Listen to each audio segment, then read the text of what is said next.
What's up? And welcome to another episode of Ask PG Braun.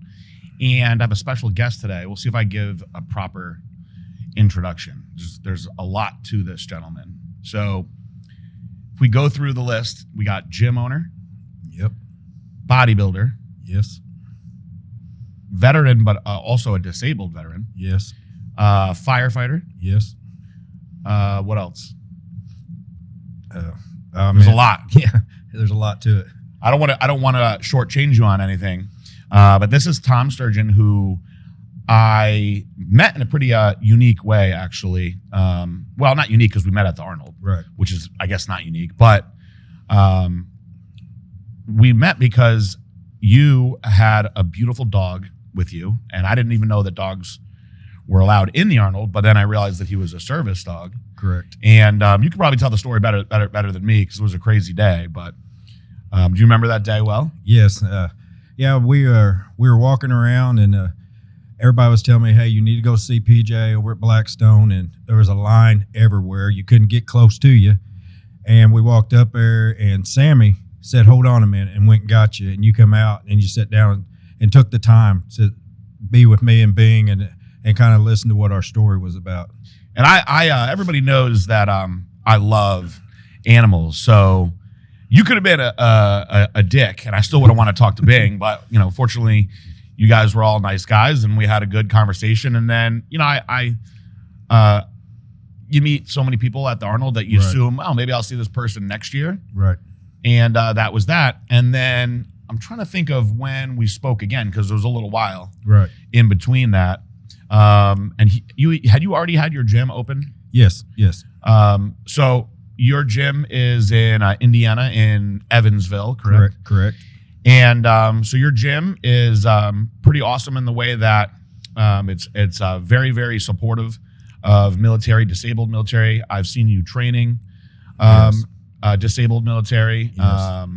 You got the service dog hanging out in there, which is awesome. Right. So the vibe in the gym is really, really cool. And got into bodybuilding, and your story is pretty unique because you're the first person I've ever seen get on stage with a dog before. That is true. But before we tell that, I want to get into the whole history so people can understand. So I figured we'd talk a little bit about your life and how you got to this point with Bing. So how old were you when you decided you went into the Navy to start, right? I just turned 18 years old. And was anybody else in your family in the Navy, or it was just... Yeah, my uncle was a major inspiration in my life. He did 2 terms in Vietnam and was wounded over there and still stayed there. Wow, that's amazing. Yes. So you were 18 and you enlisted in the Navy. Yes. Were you nervous about it when you were leaving? Oh, very much. Yeah, because I was from a small town in Indiana. I'd never been anywhere else, and got on an airplane for the first time, headed to the Great Lakes, and my life started all over right there. Where did you go when you were in the Navy? I did 2 world tours. Wow, 2 world tours. Yes. So you were all over the place. Everywhere. Yep. Is there a place that you never want to go back to ever again?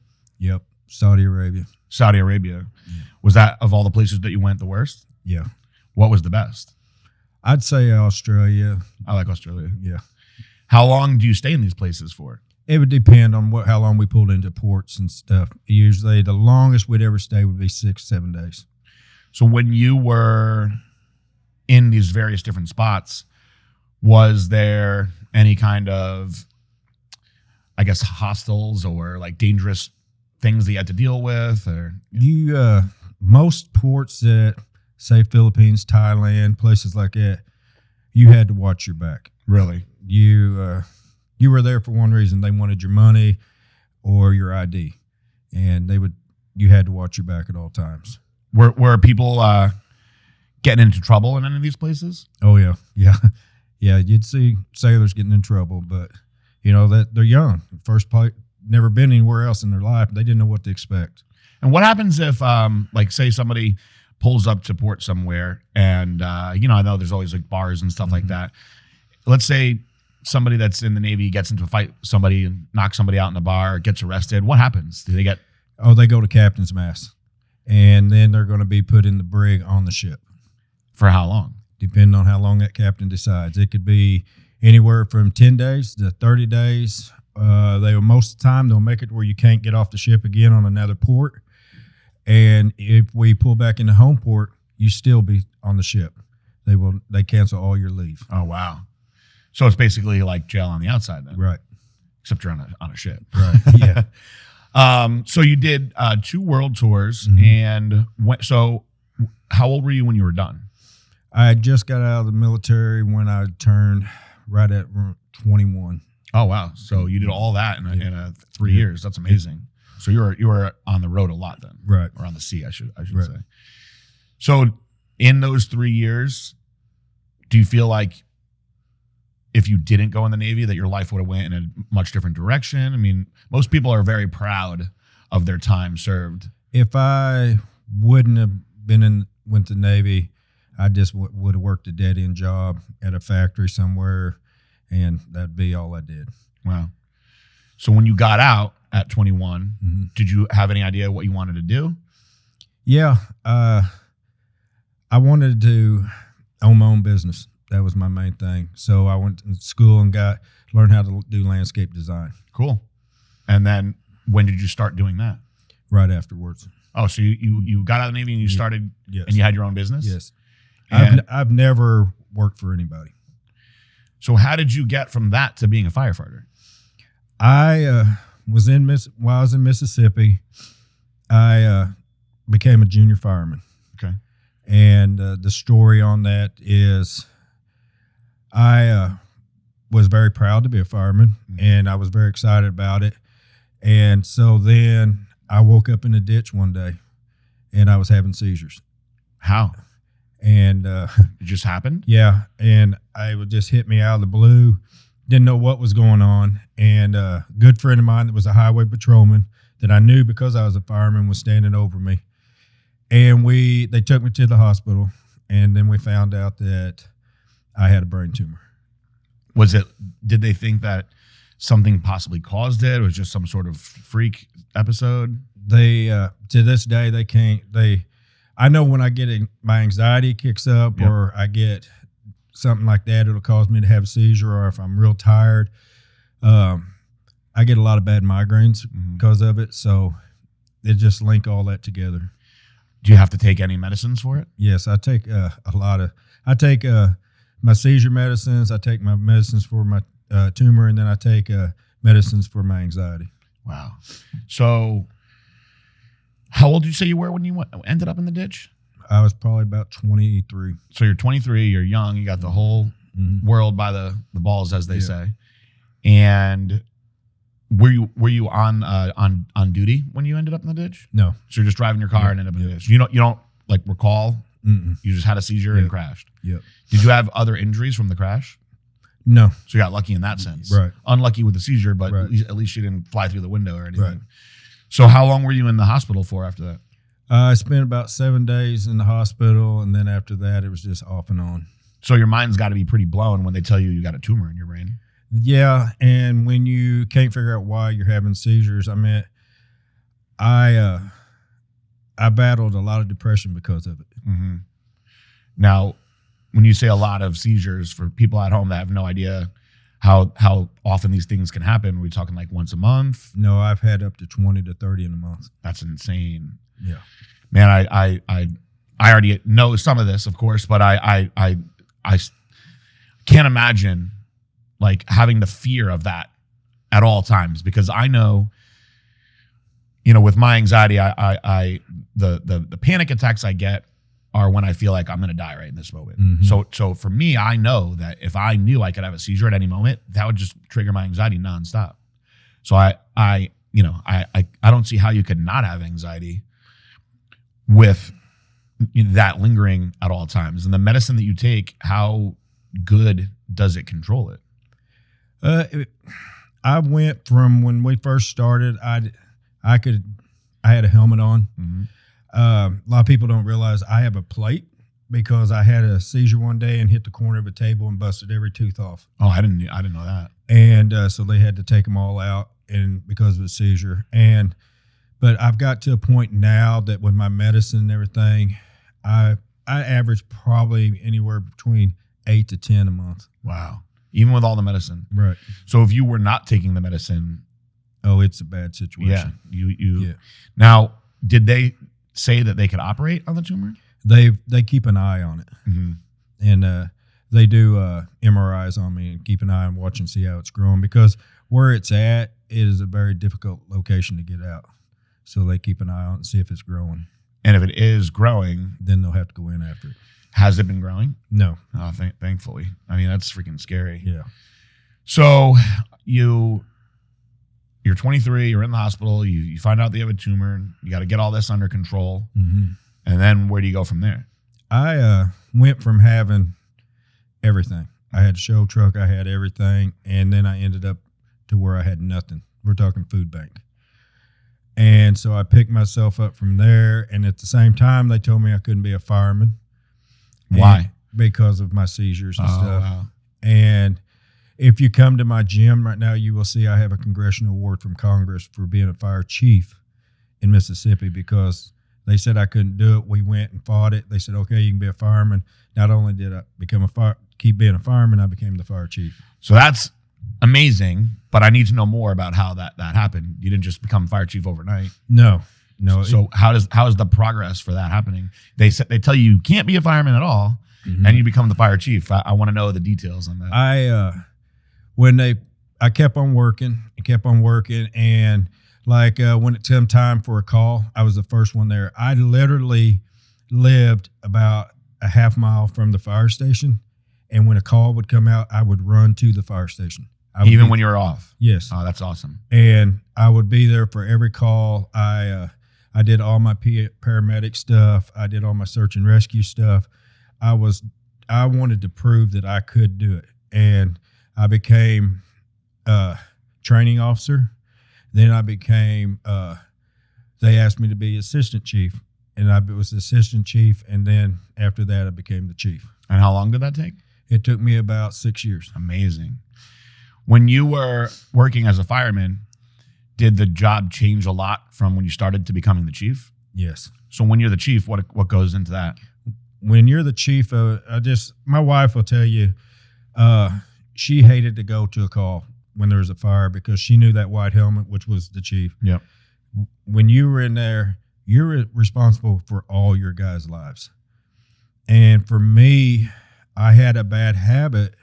When we'd go to a call, I would turn the scene over to my assistant chief, and I would go in, because I wanted to be there, be responsible for my guys. If something happened, I wanted to be the guy in there, because if I couldn't do it, if I didn't expect myself to do it, then how could I put their lives on the line? Yeah, I understand that. Ballsy, but honorable. So when you were fighting fires and stuff, did you ever see like anything tragic happen? Yeah, I've seen a lot. Yeah. Anything where like people die or anything like that? Yes. Really? I've seen children, and I've seen needless deaths. Yeah. But can you just you don't have to go into detail, but what do you mean by that? One of the ones that stick in my head most is we got called out for a young child walking down the road on Christmas Eve. And we got to her, and she was covered in blood. And we couldn't figure out where she come from. And we drove down a little bit farther, and we saw skid marks. And we looked into the woods and saw headlights. And what had happened was they had hit a deer, and the deer went through the windshield and killed the parents. And the little girl crawled out the window, was walking down the highway. Holy shit. That is terrible. How old was the little girl? Probably, I think she was about 5. Oh my God. Mm-hmm. Man. Sorry, that just blew my mind a little bit. I didn't expect. I thought you were going to say like drunk driver or something like that. That's got to mess you up. Mm-hmm. I have a lot of sleepless nights because of being a fireman. So you saw multiple people then die, unfortunately. Oh yeah. Did you ever have a scenario where people were trapped in a fire and couldn't get out? Yes. And then what happens? That's it. They just I actually had a car fire that I couldn't put out, and a mother and her daughter were in it. Oh my God. So stuff like that sticks with you, and that's one of the reasons I'm so big on military and first responders because I don't think people understand what they see and they can't forget. It's there for life. I mean, you know, we here at Blackstone, my dad especially also, and myself, like we actually anyway know, you know, my grandpa and my uncle were in the military, and I have a cousin who's a state trooper. So we actually know from family, you know, actually I've never heard anything as tragic as what you just told me, but you know, we know a lot about, you know, during 9/11 being up there, we had a lot of people that were involved and stuff that, you know, I had one of my buddies saying that he was there and, you know, guys were just literally jumping out of the windows in front of him, and that stuff like traumatized him real bad. And I think for the most part in America, there's a very large amount of people that support the troops. I think there's a lot of people that really respect firemen. Right. And I think there's a lot of people that don't like the police. Right. And the people that do, I think, really respect you guys, but I don't think that a lot of people realize the stuff that firemen do. Because I think I've had this conversation with people where they're like, I mean, how often are there fires for them to put out? And I'm like, man, they're doing a lot.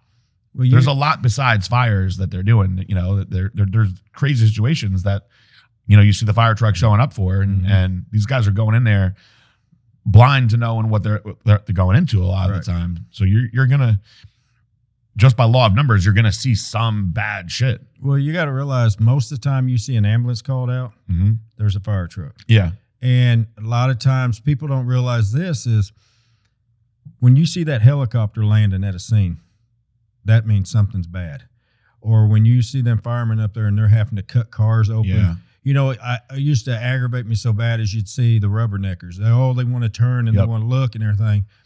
I was the first one to initiate in our area a shield. What we called the shield was if there was a serious wreck, this shield was put up, and that was a big tarp because people want to sit and see. But the thing people don't understand, PJ, is that could be your sister. That could be your mom, someone in your family land there. Would you want them to be sitting rubbernecking? No. So firemen see a lot. And then when you're on a bad scene and you're doing C-collar and you're holding the hands of that person, that person's looking in your eyes and you're all they got. And a lot of firemen have to do that. And then you're paramedics. So people don't realize what a fireman or a paramedic and even a policeman have to deal with. Yeah, it's nuts. I mean, there's a lot of, I think we have one of our athletes, her husband is a state trooper. And he said there's probably about 20% of what the United States will never, ever see that's not ever going to be on TV that they see that's really, really, really fucked up shit. And I said I couldn't imagine.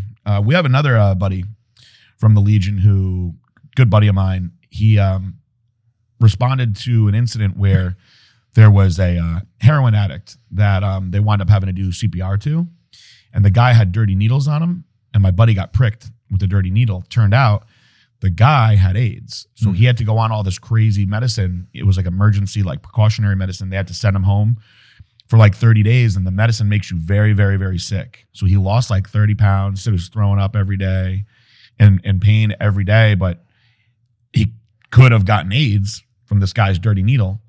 And when I was telling the story to my buddy who's the trooper, he was saying that, you know, they have like special gloves. Right. But he was like, these gloves, man, if you're somebody that's got to use your gun often, it's very hard to pull the trigger the right way. He was like, so some of us often don't wear the gloves because it comes down into, you know, having somebody trying to take your life or save somebody's life. You want to make sure that you can use the gun the right way. Right. So I don't think people even realize all the crazy stuff just like that can happen. Well, it's like I've been to many, like a wreck, and in your mind, you're saving this person, even though I got gloves on or anything. And then afterwards, you get them loaded up and everything, and then you look and you got blood all over you. And then it goes through your mind. Did they have anything? Do I have an open cut on me from this? And it's something and then you sit there for several days going, did they have anything? Yeah. Scary. Yeah. So you were made the police chief and fire chief. Fire chief, sorry. And once you were the fire chief, you were fire chief for how long? 13 years. So 13 more years. And then while all this was going on, were you working out? Off and on. Off and on. Mm-hmm. But not what you would consider like bodybuilding. No. And when you retired Mm-hmm. from being the chief, Right. at that point, you still weren't really bodybuilding. Nope. So how did you go from that to opening up a gym and getting into bodybuilding now? Me and my wife, we moved to Indiana because my dad had polio when he was young, and I had been gone since I was 18 years old. And I knew my parents were getting older, and I said I wanted to move home and be closer to my father. Well, at this same time, I was about 260 pounds. Wow. And I'll be honest with you, I didn't care if I was living or dying. I was taking so much pills through the VA. I was so out of shape and everything. Well, one day I came home and I told Tina, I said, you know what? I want to go to the gym. And because there was a guy I knew that said, hey, you go to the gym, you'll feel better. Yeah. So I walked into the gym and we started working out, and I was like, man, this is great. Well, then I met a guy that does bodybuilding, and he pretty much let me know that I couldn't do it because I was disabled. Well, How did he say it? That's pretty much it. You're disabled. You're out of shape. You're not going to be able to do it. So I went from 260 some pounds in 7 months, walked on the first time on stage at 179. So you went from 0 to 100, as they say. Right. And you, in 7 months from start to stage? Yep. That's amazing. And you went from 260 to 179? Yep. So you lost 80 pounds? Yep. Wow. And so how old were you at this point? Yep. 45. So 45. Never bodybuilded before. Went into the gym to get in shape and wound up doing a bodybuilding show. So you must have been being very extreme with your dieting and everything. Right. So, but the funny part about this is until I met you guys, I've done it all on my own.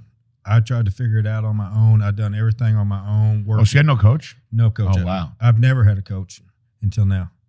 That's amazing because it's very, very hard to do this on any level without a coach. I mean, people sometimes do it in the very beginning and then they realize, man, I got to get.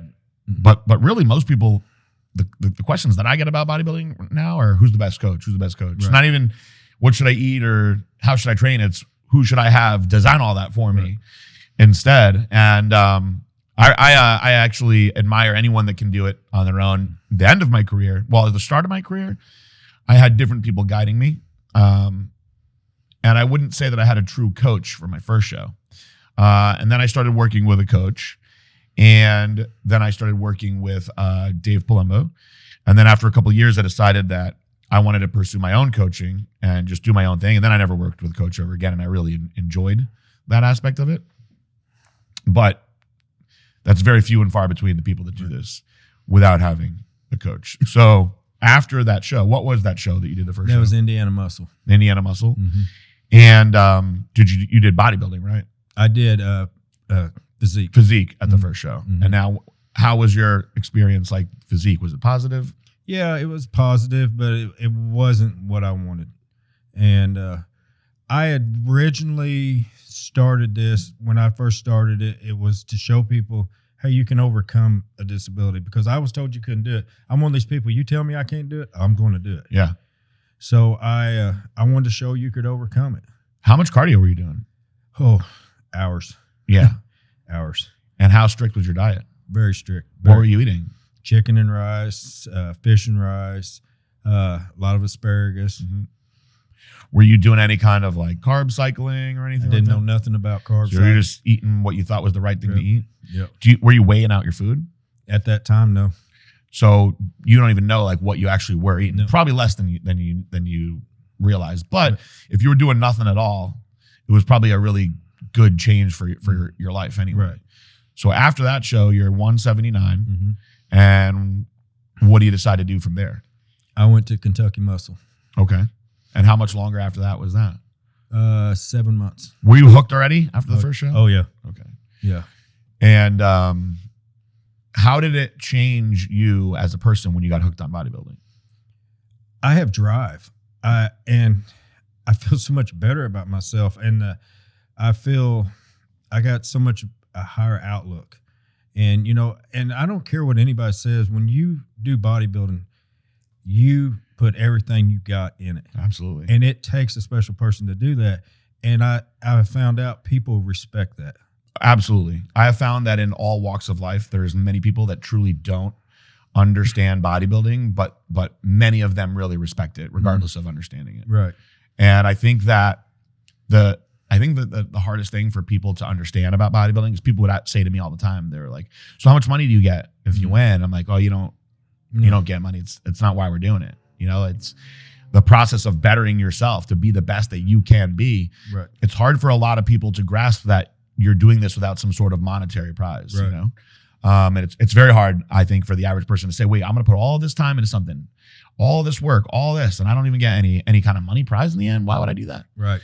And, those are the kind of people that wouldn't understand ever the work that goes into it. But people that do understand wanting to be the best version of yourself that they can be, those are the kind of people that are going to go all in. Do you think that being in the military helped you with your discipline? Oh, definitely. Yeah. Definitely. That, and then being a fireman, because you have to be disciplined. You have to, and I'll tell you another thing about, I think being in the military that helped me is structure. Yep. And being a bodybuilder, you have structure. You know your meals. This, just laid out.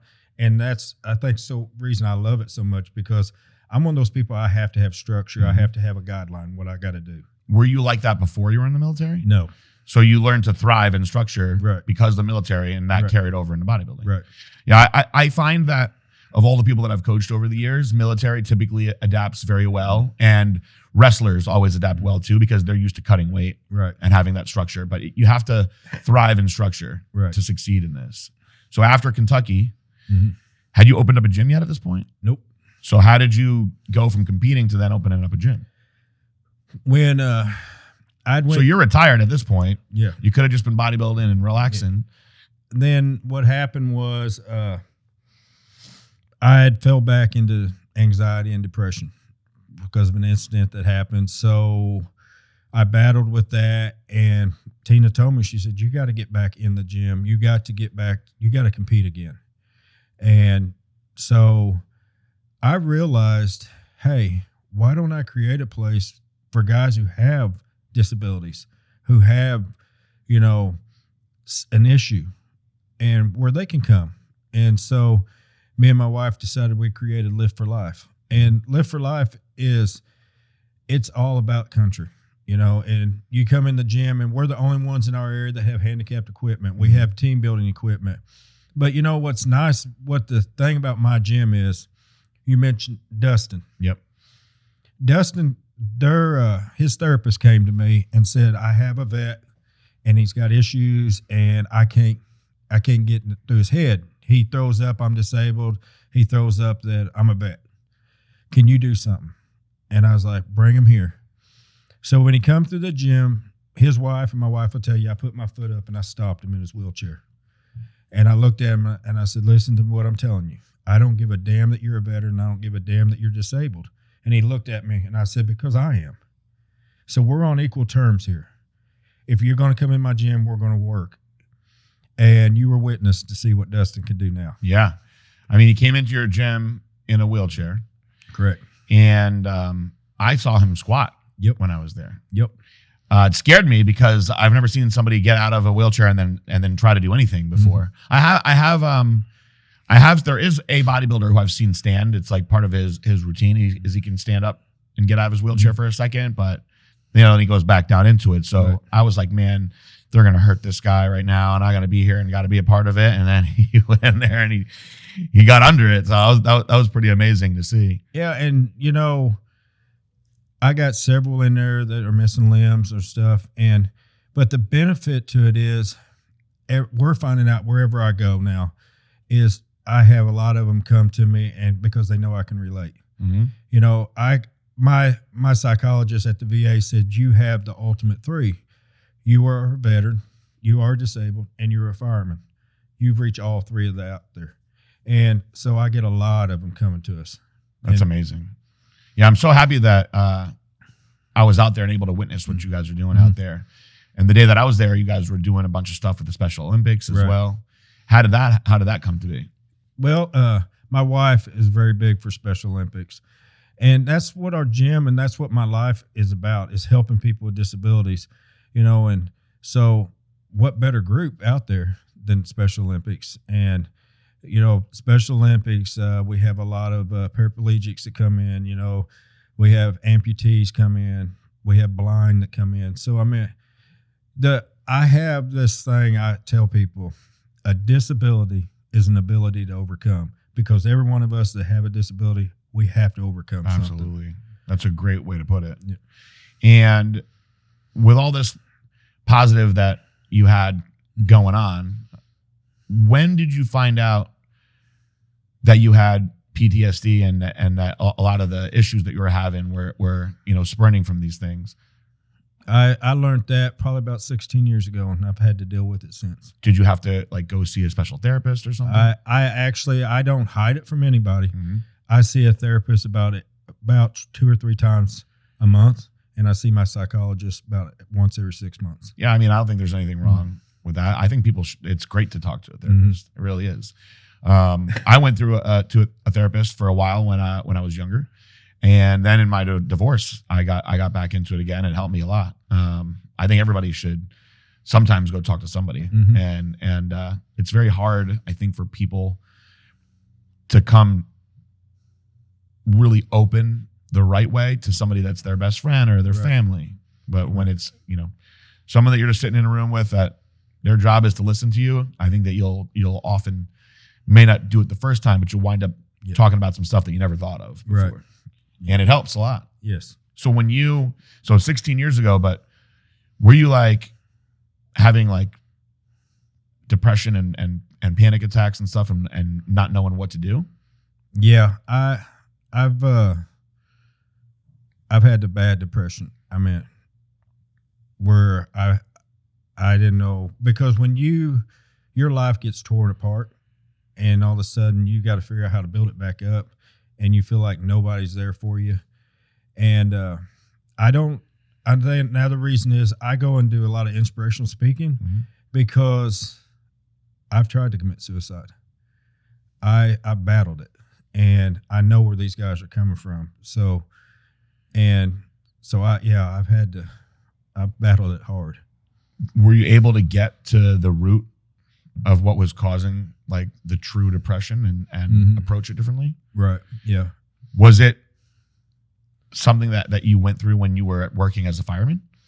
Yeah, some of it. And then the main thing is when I got sick and I couldn't, because before then you couldn't stop me. Yep. And then all of a sudden I felt like I was inadequate. And now if I do not succeed, I feel like I failed, because I'm not going to give up no matter what I do. So you feel like you had a real rock bottom moment. Yes, and definitely. then fortunately didn't die. Right. And spun it into just doing as many positive things as you could. Now, a lot of people, they get into these positions and they don't make it. Yep. You know, they give up or do something tragic, or they just keep ending up down. And then I think that everybody always likes to see somebody overcome, you know, and make it. And so you and I had shared some of our stories together. And when I was out there, you know, you had said to me that you really wanted to help get your story out there because you wanted to help people overcome. Right. And, you know, I said, listen, you know, you got to tell the story. It's your story, but we'll help you get the story out. Right. And so that's why I wanted you to come down, hang out at nationals. You know, you get to meet Mr. Mannion down there. I know you've spoken to Mr. Mannion before. For those of you guys who don't know Mr. Mannion, he is the president of bodybuilding. So he is the biggest deal. That's right. That you can get. And you've already had some interactions with him. Some people never even get the chance to meet Mr. Mannion. He's a very, very, very nice guy, by the way. People are extremely intimidated by him because he's so important. Right. But he's a very, very, very nice guy. I've been fortunate enough to have really awesome times with him, where once I retired and Blackstone Labs started getting really involved in bodybuilding, I understand why people think he's so intimidating, but my first lunch that I ever had up there in Pittsburgh, I was like, man, this guy loves bodybuilding so much. It's so cool to see. It made me feel so proud that was who is the boss of bosses in this sport, because you want to assume that he better love bodybuilding. He's the president, but you wonder, how much of it is it a business? How much of it is, to grow and to grow the financial side of it. And I'll tell you, he is a historian, so he can tell you stuff from all over the years, but he really does love bodybuilding. And, I'm good buddies with JM Mannion also. And they just love the sport. It's really cool to see. So that being said, he is obviously a very busy and important guy. So for you to be able to talk to him so fast, he had heard about your story. Mm-hmm. And something about Mr. Mannion that hit me from day one is how much he has respect for our military. That's awesome. He sat and me and him talked about it several times. And something else about Mr. Mannion is, this, I am very big on loyalty. Yep. And if you tell me something, I expect it to be followed through, because that's being military. That's the way I was. And the first thing the man told me, if I tell you it's going to happen, it will happen. Damn right. And he is a man that he don't beat around the bush. He tells you exactly what it is. But I told my wife one day, I said, it's funny when I'm feeling down sometimes, all of a sudden he texts, or, hey, how you doing? Or, everything going all right? And that brought me back up, because a man with that much to even talk to someone like me, I'm like, really? How amazing is that? Yeah. There's a lot of people that are going to listen to this podcast and be mind blown by that. When you told me that made me very, very proud, because like I said, the interactions that I've had with him over the years, from when I was competing as a nobody till being involved and being able to sponsor the shows and stuff now, he has always been the same, very respectful. He's funny too. He's a funny guy also. Right. And that's what you want to see running the show. And I think that bodybuilding, so Blackstone Labs, our tagline is loyalty is everything. Mm-hmm. I think in bodybuilding in general, the IFBB is a very loyal group, and the NPC is a very, very loyal group. So you don't get people that are like, oh, I'm going to compete in the NPC this week and the WBFF next week and this and that. Like people stay in their lanes, and even when they retire, like people like myself, mm-hmm. I only sponsor NPC and IFBB shows. I've had other federations approach me before, and I won't do it. Right. I'm loyal to the NPC and the IFBB because I built this business because of what I did. Right. In the NPC and IFBB. And sometimes people will be like, oh, what'd they do for you? They didn't give you a pro card. I'm like, they gave me a platform to be me. And that's how I grew Blackstone Labs. And if I wasn't there, and if I wasn't doing that, none of this would have ever happened. So of course I'm going to give back. Well, that's like with me is we just competed in Nashville. And when I come up, we got 3 standing ovations with me and Beam, because it was the first time that there'd been a routine done with a dog being on stage with me. And we had a lot of people come to us and sit down and want to talk to me because they had someone in the military, or that they're going through something in their life and want to take pictures of me and Bing and everything. And it's just the same thing. If it wasn't for NPC, my life would not be what it is right now. That's amazing. And NPC, I mean, I was going to tell you, when I was starting my gym, I called Mr. Mannion up and asked for his advice on what to do, and he would tell me. He did? Yeah. How amazing is that? I'd say I'm wanting to start my gym and everything, and he'd always say something positive, So, I mean, he is an unbelievable person. I mean, he's been overseas, and I've texted him for something, and he'll tell me, hey, I'm where I'm at. I may be in Italy or wherever he was at, and it's just for him to take the time, that meant a lot to me. That's really amazing. Yeah, I didn't know that he was texting you like that. That's really cool. Yeah.